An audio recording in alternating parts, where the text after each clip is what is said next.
क्या आपको भी हाफना, धड़कना, चकराना, झुंझुनाना, सूजन आना वर्ड्स की इंग्लिश नहीं आती है तो ये वीडियो आपके लिए ही है।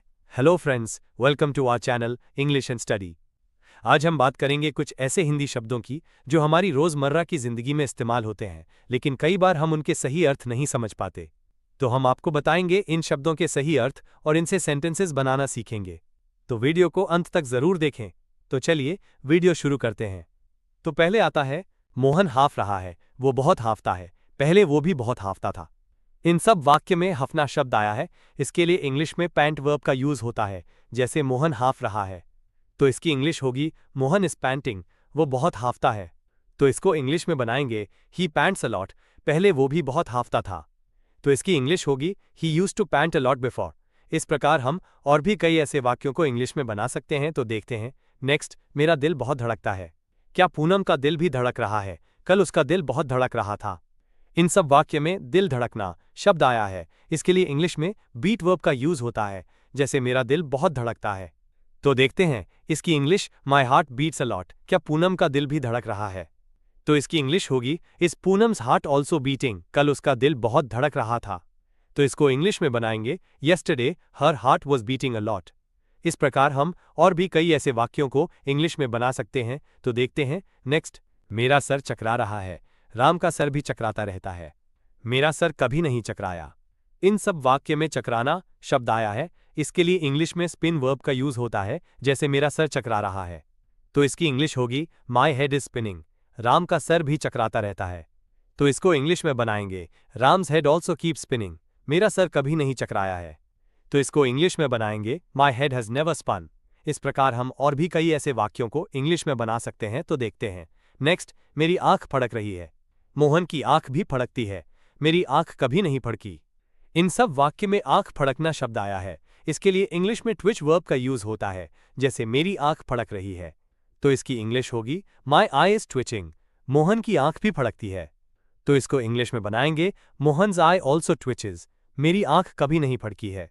तो इसकी इंग्लिश होगी माई आई हैज नेवर ट्विच्ड। इस प्रकार हम और भी कई ऐसे वाक्यों को इंग्लिश में बना सकते हैं। तो देखते हैं नेक्स्ट, मेरा हाथ झुंझुना रहा है, पूनम का पाँव भी बहुत झुंझुनाता है।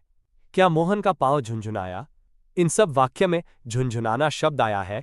इसके लिए इंग्लिश में टिंगल वर्ब का यूज होता है, जैसे मेरा हाथ झुंझुना रहा है तो इसकी इंग्लिश होगी my hand is tingling, Poonam का पाँव भी बहुत झुंझुनाता है। तो इसको इंग्लिश में बनाएंगे पूनम्स फुट ऑल्सो टिंगल्स अ लॉट। क्या मोहन का पाँव झुंझुनाया? तो इसकी इंग्लिश होगी डिड मोहन्स फुट टिंगल। इस प्रकार हम और भी कई ऐसे वाक्यों को इंग्लिश में बना सकते हैं। तो देखते हैं नेक्स्ट, मेरे हाथ में सूजन आ गई। कल पूनम के हाथ में भी सूजन आ गई थी, मोहन के हाथ में सूजन आ गई है। इन सब वाक्य में सूजन आना वाक्यांश आया है। इसके लिए इंग्लिश में स्वेल वर्ब का यूज होता है, जैसे मेरे हाथ में सूजन आ गई तो इसकी इंग्लिश होगी माई हैंड हैज स्वोलन, कल पूनम के हाथ में भी सूजन आ गई थी। तो इसको इंग्लिश में बनाएंगे yesterday Poonam's hand had also swollen, Mohan के हाथ में सूजन आ गई है तो इसकी इंग्लिश होगी मोहन्स हैंड हैज स्वोलन। इस प्रकार हम और भी कई ऐसे वाक्यों को इंग्लिश में बना सकते हैं। तो देखते हैं नेक्स्ट, मेरा पाँव सुन हो गया है, मेरा हाथ सुन हो गया था। क्या तुम्हारी उंगली सुन हो गई है? इन सब वाक्य में सुन होना शब्द आया है। इसके लिए इंग्लिश में नम वर्ड का यूज होता है, जैसे मेरा पाँव सुन हो गया है तो इसकी इंग्लिश होगी my foot has gone numb, मेरा हाथ सुन हो गया था। तो इसको इंग्लिश में बनाएंगे my hand had gone numb. क्या तुम्हारी उंगली सुन हो गई है? तो इसकी इंग्लिश होगी has your finger gone numb. इस प्रकार हम और भी कई ऐसे वाक्यों को इंग्लिश में बना सकते हैं। तो देखते हैं नेक्स्ट, मोहन बेहोश हो चुका था। क्या पूनम बेहोश हो गई है? वो कभी बेहोश नहीं होगा। इन सब वाक्य में बेहोश होना शब्द आया है। इसके लिए इंग्लिश में फेंट वर्ब का यूज होता है, जैसे मोहन बेहोश हो चुका था तो इसकी इंग्लिश होगी मोहन हैड फेंटेड। क्या पूनम बेहोश हो गई है?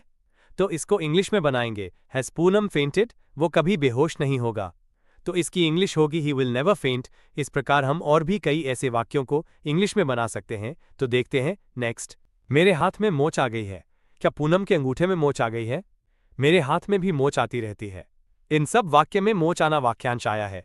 इसके लिए इंग्लिश में स्प्रेन वर्ब का यूज होता है, जैसे मेरे हाथ में मोच आ गई है तो इसकी इंग्लिश होगी I have a sprain in my hand. क्या पूनम के अंगूठे में मोच आ गई है? तो इसको इंग्लिश में बनाएंगे has Poonam sprained her thumb, मेरे हाथ में भी मोच आती रहती है तो इसकी इंग्लिश होगी I keep spraining my hand too, मेरे अंगुली में मोच आ गई है। इसकी इंग्लिश कमेंट बॉक्स में बनाइए। इस प्रकार हम और भी कई ऐसे वाक्यों को इंग्लिश में बना सकते हैं। इवन के वीडियो क्लास की लिंक डिस्क्रिप्शन बॉक्स में है, जिसमें इवन को बहुत ही अच्छे से समझाया गया है। इस वीडियो के बाद वो वीडियो ज़रूर देखना। अब ये क्लास यहीं समाप्त होती है। यदि इस क्लास में आपको कोई कन्फ्यूजन हो या मन में कोई क्वेश्चन हो तो कमेंट बॉक्स में कमेंट करें। Please like, subscribe and share.